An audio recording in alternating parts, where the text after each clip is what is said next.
I am so excited that you're here, as always. And today we're talking about hypothyroid and Hashimoto's.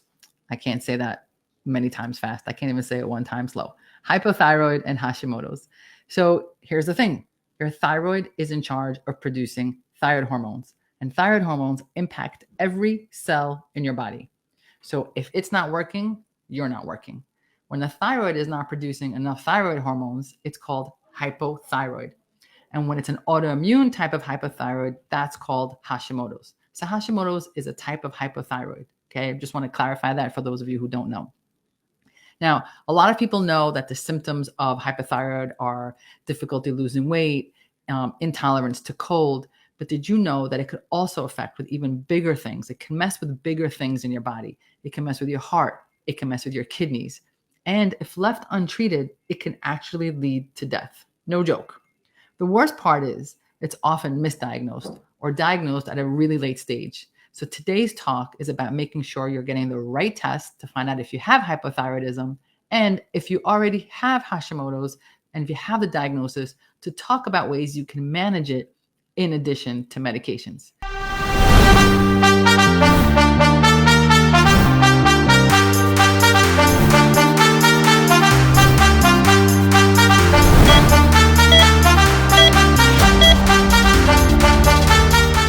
So before we start, I always like to let you know how to reach me and my team. If you're watching us on Facebook, drop the word live. Let me know that you're here because I'm looking. If you're watching it later, drop the word replay. Let us know that you're watching it. It's really nice. Makes our day when you write the word replay. Trust me, we're looking. If you type the word change just about anywhere, it lets us know that you want the show notes and we will email them to you. If you're watching us on YouTube, hi. Don't forget to like and subscribe. It's great. If you're listening to me on the podcast, I'm wearing a gray sweatshirt and my stethoscope is always red and my wife bought it for me. And that's basically the only thing you're going to miss because everything else, I just need you to listen to. Maybe you're taking a walk, maybe you're washing the dishes, but this is a good one, so pay attention. Whatever platform you're catching us on, don't forget to follow us on Instagram because we're funny. And if this speaks to you and resonates with you, please share it with the people that you love and let them become the game changers in their life. My name is Efrat Lamandre. Everyone calls me E or Dr. E, whatever you're in the mood for. And I invented the new method where we empower people to realize that their symptoms are not in their head. And we help you become the game changer in your life. So whatever platform you are on, join the conversation. Let us know you're here. We literally read every message. It is not going out into the vortex. We are watching. So let's start talking about hypothyroid. Of course, we have to do a few definitions. This is going to be a bit of a technical talk because it's thyroid. It gets technical. And I really want you to own this topic and really know what's going on. So for those of you who already know this, I'm sorry. But for those of you who don't, you're welcome. Okay, so what is your thyroid? First of all, where is it? It's a small butterfly-shaped gland right here in your neck. For those of you on the podcast, I'm pointing to the front of my neck.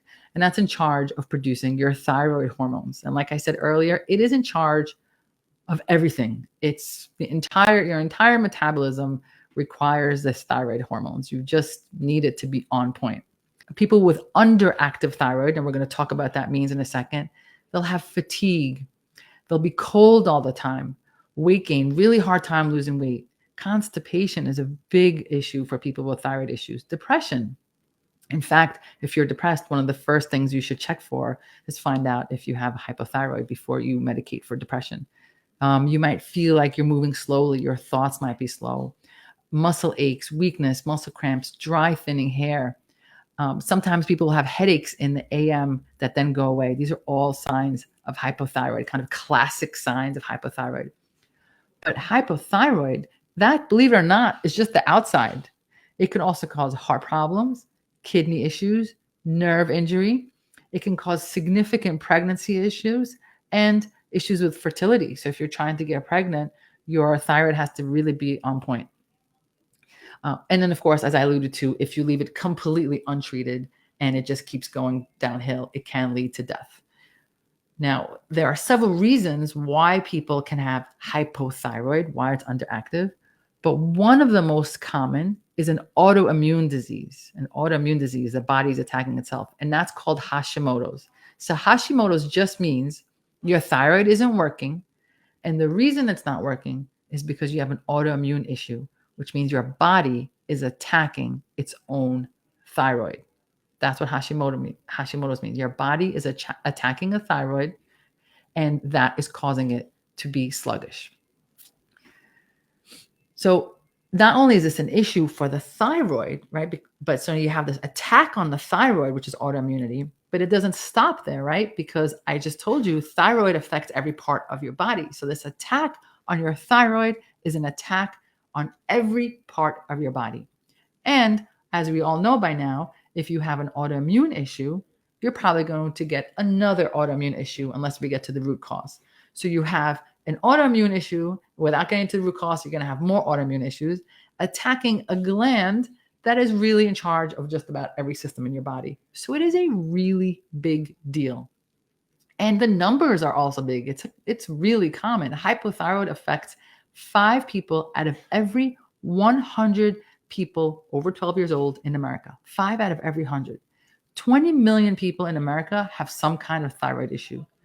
Women are 5 to 8 times more likely to have it, but of course it affects men as well. You're not out of the woods, sorry. But the reason I'm giving you these stats is so you understand that it's common, it's a big disease that can affect just about every part of your body.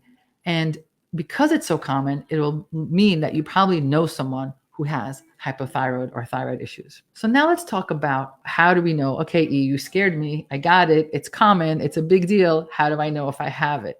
This, believe it or not, gets a little tricky, right? You would think like, diagnosing it, what's difficult? Take a blood test. Well, it turns out it is a little bit tricky. For this, we need a little bit of a biology lesson. Bear with me. I wish I could draw this out for you. By the way, many of my patients know that I do these amazing drawings. And when I say amazing, I'm being very sarcastic, of the thyroid and how it affects your body. So if you ever come in, remind me to draw it for you. It's in stick figures. It's phenomenal.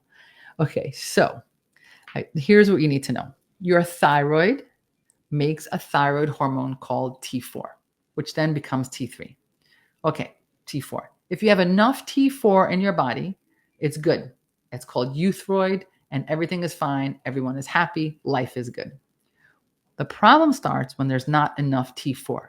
So that means your thyroid is not producing enough T4. That's the hormone. So it's not producing enough. So then the brain's like, oh, why aren't we producing enough, specifically the pituitary gland? And it's like, okay, it's time for me to wake up the thyroid and say, hey, thyroid, kick it into gear. You need to produce more T4. So it literally has to wake up the thyroid, stimulate the thyroid to say, hey, wake up. I need you to produce some more. The way it does that is with a chemical called thyroid stimulating hormone, TSH. Okay, so let me recap that. If your thyroid is not producing enough T4, your brain is going to release TSH to tell the thyroid, wake up, produce T4. So this means if your TSH is up, that hormone from the brain to the thyroid, if it goes up, that means your brain is really trying to wake up your thyroid because your thyroid's underactive. So a high TSH means your thyroid is not active and your brain is trying to wake it up. It's like shaking it, like, come on, wake up. High TSH means your thyroid is hypoactive. So the simple test is just to test the TSH, right? If my TSH is high, obviously my thyroid is sluggish, it's sleeping. I have hypothyroid issue. What's the problem, E? Seems like a really easy way to diagnose things. But you know by now that if I'm talking about it on live, it's not simple.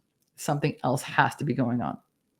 Let's talk for a moment about something. I'm going to put a pause on the thyroid issue because I want to draw your attention to like a different disease because it's a bit of a metaphor and it will help you understand this. Let's talk about diabetes. Everyone has a basic understanding of diabetes. If you're diagnosed with diabetes today, it doesn't mean that yesterday everything was fine, right? It means you probably had years of pre-diabetes, right? So you know I'm talking about, whether it's you or your uncle or your aunt, they go to the doctor and they're like, oh my God, I have diabetes. And you're like, yeah, Aunt Jane and Uncle Johnny, the doctor's been telling you for years you've had pre-diabetes, right? Every year they go, there's a test for it. It's called an A1C. They go, they get tested, they get pre-diabetes. The doc tells them, hey, slow down your carbs, take it easy with the beers. I want you to prevent getting full-blown diabetes, right? So we're all kind of familiar with diabetes and pre-diabetes. Why isn't there a test like that for hypothyroid? Why isn't there like, okay, my TSH is high, I have hypothyroid. Is there a test that could tell me if I'm pre-hypothyroid? Well, it turns out that there is, but it's not usually used. And let me tell you about it. So Hashimoto's, we have to do a little biology lesson again. Hashimoto's is an autoimmune disease. That means your body is actively making antibodies to the thyroid. Let's talk about antibodies, right? We know about antibodies for COVID. That means I was exposed to COVID. I have antibodies to COVID. Measles. I was exposed to measles. I have antibodies to measles. When your body is exposed to something, a foreign object, it creates antibodies to it. Okay. So when you have Hashimoto's, when you have an autoimmune issue for thyroid, it means your body is going to make antibodies to thyroid. So, and guess what? Your body's going to make these antibodies for years before the TSH goes up. So for years, your body will attack the thyroid before the brain finally realizes, hey, we're under attack, and releases that TSH. So we can actually see that you have thyroid issues cooking well before your TSH ever goes up. That's a really big deal. There is a test out there that we can see that you're going to have a TSH, a thyroid problem, if you don't intervene, almost like a pre-diabetes. And it's a really big deal. And guess what else? Your body is going to start showing symptoms of hypothyroid, even though the regular tests say you're fine. Okay, so I'm sure many of you listening to this know what I'm talking about. You walk around with the symptoms, you're tired or you're sluggish or you have brain fog or whatever your symptoms are.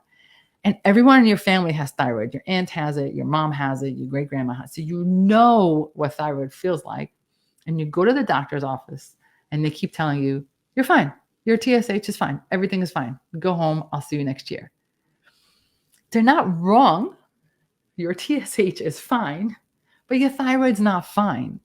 It's producing the hormones right now, so your TSH is not getting elevated, but you're actually cooking an issue. And that's because the docs, the MDs, the NPs, they're not looking for the thyroid antibodies. So if you think that you have an underactive thyroid, or if there's Hashimoto's in your family and you have the symptoms, ask your provider for a thyroid antibody test. That will let you know that your thyroid is cooking. This is a really big deal. Now you're going to say, well, why doesn't everyone do this test? You know, if it exists, why are we doing it? We don't do it in primary care and conventional medicine because there's no medicine for it. There's no protocol. There's nothing we can do to help you in the conventional world if your antibodies are high, but your TSH is normal. You do nothing. You wait. You wait until the TSH moves up, and then you swoop in with medications.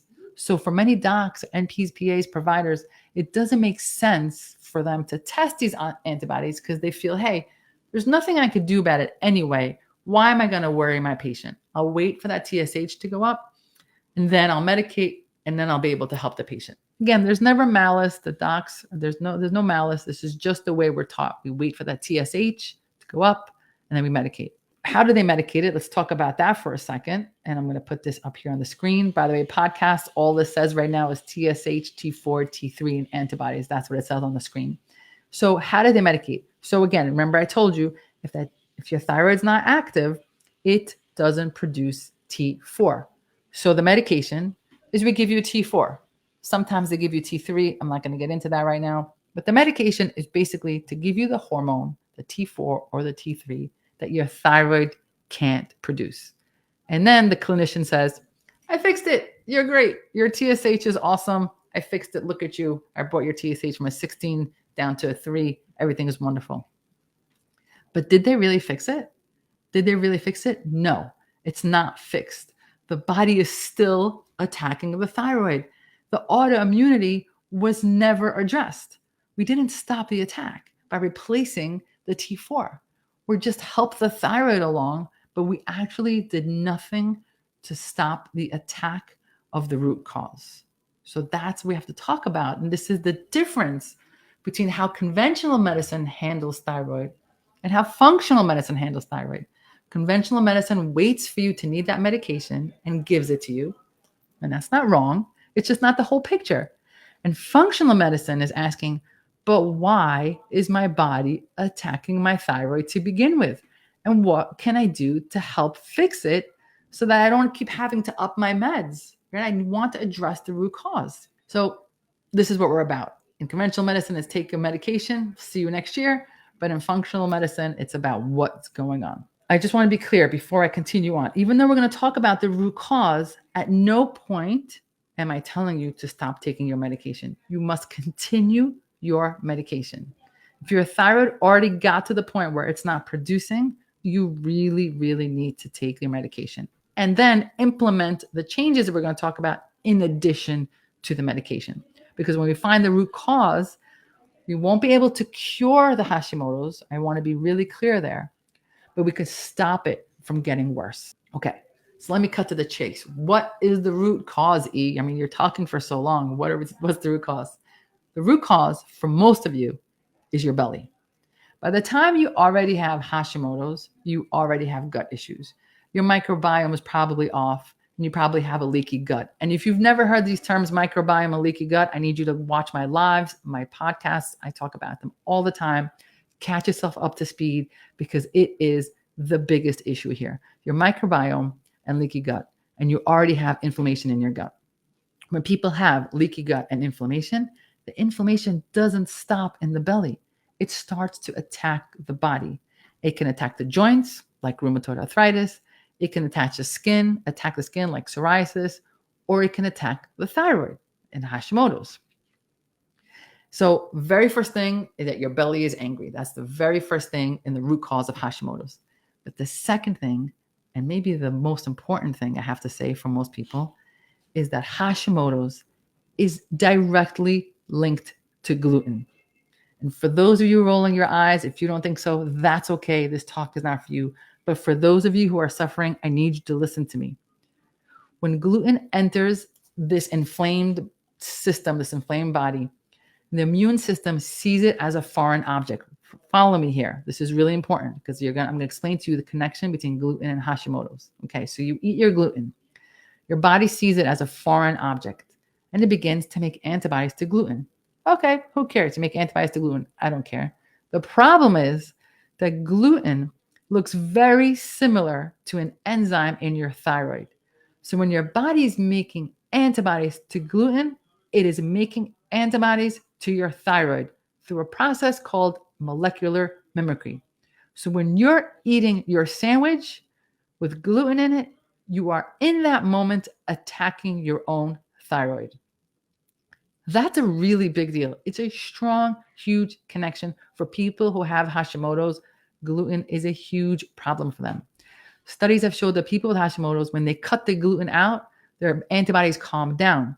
And more importantly, their dosages of their medication start to normalize. Now, you can ask your doc, your clinician, to check for antibodies to gluten. It's a little problematic because it's not just one test. To really get a good gluten test, you have to include all the branches of the gluten protein. And most people don't know how to order that. So if you don't want to get the test, or if you can't get the test for whatever reason, just stop eating the gluten and see how it affects your numbers. Like, what do you have to lose? So you didn't eat a bagel for like a Sunday. It's fine. Okay. Stop eating the gluten and see what happens. The beautiful thing about functional medicine is implementing it is not going to give you side effects. I'm not recommending that you take an experimental medication. I'm just recommending that you lay off the bagels for a while. Okay. I got you. I'm looking at you.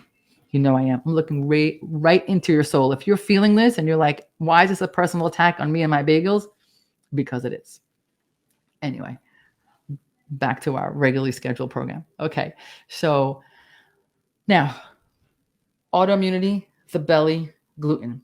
But of course, there are other potential triggers for any autoimmunity, not just Hashimoto's. So we always need to look at other potential triggers. I'm just going to mention them.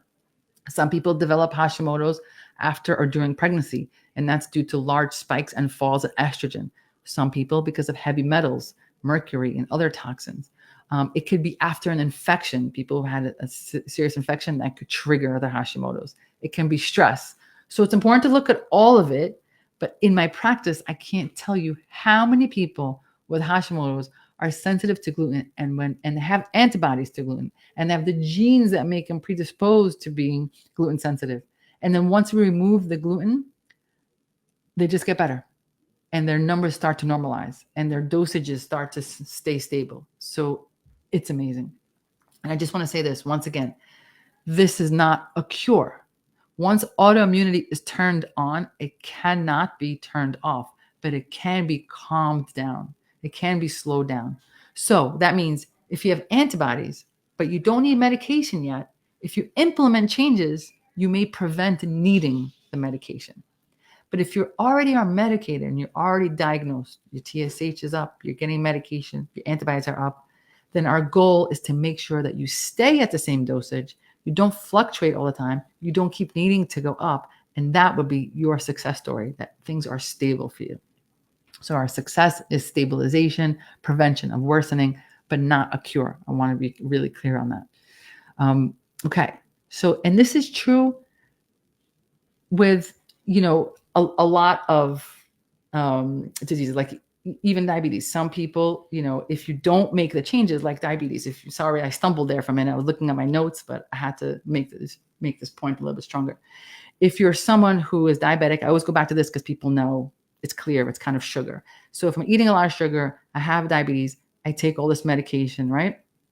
And if I keep eating my ice cream or my pizza or my bagels, I'm going to need more and more medication. But if I pull back from that, I might be able to stabilize this and calm it down. So it's the same thing with thyroid. There are things that you can do to implement to calm things down so you don't have to keep needing more and more medication.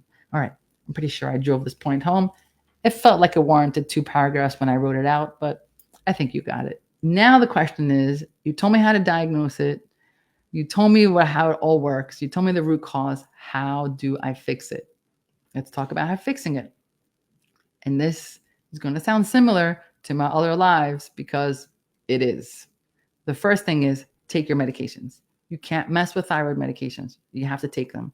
Make sure that you stay on them and adjust them with a good clinician if needed, but stay on them.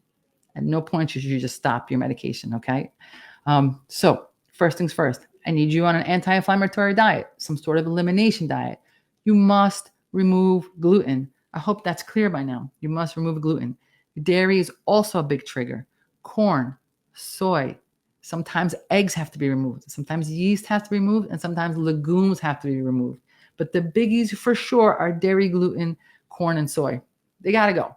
And then if things aren't moving enough, you might need to go a little tighter and remove the egg, the yeast, and the legumes. But gluten and dairy have to go. I'm sorry. Of course, you have to get your sugar in control. If you actually are dealing with diabetes or insulin resistance, that has to be in control because that's super inflammatory and it's not going to work out for you. And of course, don't forget to put the good stuff in. I'm talking about getting rid of the bad stuff. But in my last podcast, I talked about how food is medicine. It's not just about removing, it's about adding the good stuff. So make sure you get microbiome diversity. If you don't know what that is, check out my lives. It's about getting the good and the bad bacteria into your belly. Super important. And believe it or not, you have to sleep, whatever it takes. Sleeping is really important to help your thyroid. Okay. You can't be pulling all-nighters and expect your thyroid to heal. You need to sleep. And everyone always asks me about supplements. So there are very specific supplements for thyroid. Vitamin D is a huge player in thyroid. You need it for the gene transcription of the enzyme. Who cares what the words I just said? I just wanted to impress you to let you know that vitamin D is really important for thyroid. You need selenium, zinc, and magnesium to convert T4 and T3. Again, technical, but I want to let you know it's really specific to thyroid. And of course, omega-3 as an anti-inflammatory. But remember, the supplements are only part of the story, okay? I don't want you out there eating bagels and McDonald's and thinking you're going to take these supplements and everything's going to be fine. No, you have to do the diet as well, the nutrition as well. Get the bad stuff out, get the good stuff in, and then take the supplements as well. So just to recap, what we need to know for Hashimoto's, you have to get the right test. You need to find the root cause of why this whole thing started in the beginning. You have to change your nutrition and add supplements if you really want to gain control of your Hashimoto's. And I know this is a lot. And if you want to work with us, you want to reach out to my team, as always, you can reach out to us at The New Method. Don't forget that new is spelled with a K. And on every platform, YouTube, TikTok, Instagram, you name it, we're checking for your messages, or thenewmethod.com. No matter where you decide, we want to help you become the game changer in your life because you always knew there was a better way. I will see you guys next week. Hey everyone, I hope you enjoyed this talk. I put my energy into every single one of these. And if you did enjoy it, don't forget to like and subscribe. Be sure to check out last week's talk on food is medicine. And I said it that way purposefully. Check it out.